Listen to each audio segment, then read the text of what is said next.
দেখে আপনার গা গুলালেও কিলবিল করা এসব মাছই যেন সোনার চেয়েও দামি।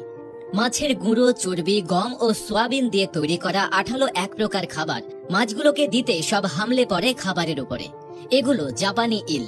অবিশ্বাস্য হলেও 2018 সালে 1 কেজি জাপানি ইল মাছের বাচ্চার দাম প্রায় 4,20,00,000 টাকা উঠেছিল। আর প্রতি কেজি পূর্ণবয়স্ক ইল বিক্রি হয় প্রায় $250 বা প্রায় 30,000 টাকায়।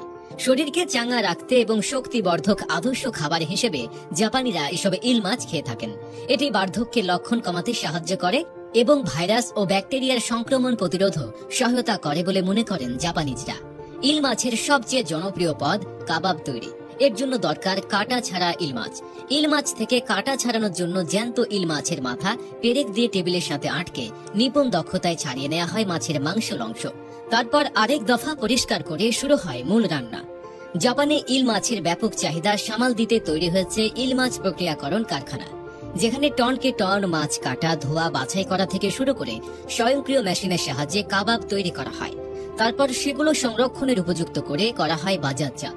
জাপানে ইল মাছ এতটাই বিখ্যাত যে শুধুমাত্র এই মাছের জন্যই রয়েছে আলাদা রেস্তোরাঁ।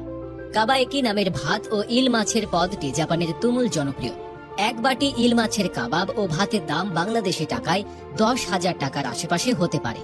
জাপান প্রবাসীরা 1010 টাকা খরচ করে ইল মাছ খেয়ে এর স্বাদ কমেন্ট বক্সে জানাতে ভুলবেন না যেন।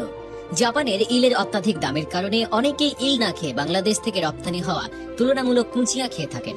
আমাদের ভিডিওগুলো আপনি কোথা থেকে দেখছেন তা জানিয়ে দিন কমেন্ট বক্সে। গত 2021-22 অর্থ বছরে বাংলাদেশ থেকে জাপান সহ বিশ্বের বিভিন্ন দেশে 2872 টন কুঁচিয়া রপ্তানি হয়। জাপানিজ ইল মাছের বৈজ্ঞানিক নাম এঙ্গুলিয়া জাপানিকা। তবে জাপান ছাড়াও এটি চায়না ও ভিয়েতনামেও পাওয়া যায়। জাপানে ব্যাপক চাহিদার কারণে এগুলো বাণিজ্যিকভাবে চাষ করা হয়। ইল মাছের কৃত্রিম প্রজনন এখনো করা সম্ভব হয়নি, ফলে চাষের জন্য নদ নদী থেকে ইল মাছের বাচ্চা বা গ্লাস ইল সংগ্রহ করতে হয়। এই প্রক্রিয়াটি অত্যন্ত কঠিন এবং ব্যয়বহুল হয়। প্রতি কেজি ইল মাছের বাচ্চা সাধারণত 30 লাখ টাকায় বিক্রি হয়। ইল চাষে সবচেয়ে বেশি খরচ হয় এর খাবারের পেছনে। ইল মাছের খাবার তৈরি হয় মাছের গুঁড়ো, গম, সয়াবিন গুঁড়ো এবং মাছের চর্বি দিয়ে। ময়দার খামির মতো দেখতে আঠালো এই খাবার হামলে পড়ে খায় ইল মাছগুলো। একটি ইল খামারে খাবার সরবরাহ করা হয় দিনে 2 থেকে 3 বার। খাবারের ব্যাপারে চাষিরা খুব সতর্ক থাকেন, কারণ খাবারের মাধ্যমে কোনো রোগ ছড়িয়ে পড়লে পুরো খামারের মাছ মরে গিয়ে কোটি কোটি টাকা লসের শঙ্কাও থাকে। একটি বড় আকারের ইল ফার্মে প্রতি বছর গড়ে 30 টন ইল মাছ উৎপাদন করতে পারে। সংখ্যার হিসেব করলে বছরে 1,50,000 ইল। অতিরিক্ত চাহিদার কারণে জাপানের এই বিশেষ মাছটি হারিয়ে যেতে বসেছে। যদি বছরে 100 টন ইল মাছের চাহিদা থাকে, তবে জাপান চাষ করে মাত্র 30 টন। বাকি 70 টন আমদানি করতে হয় চীন কিংবা তাইওয়ান থেকে।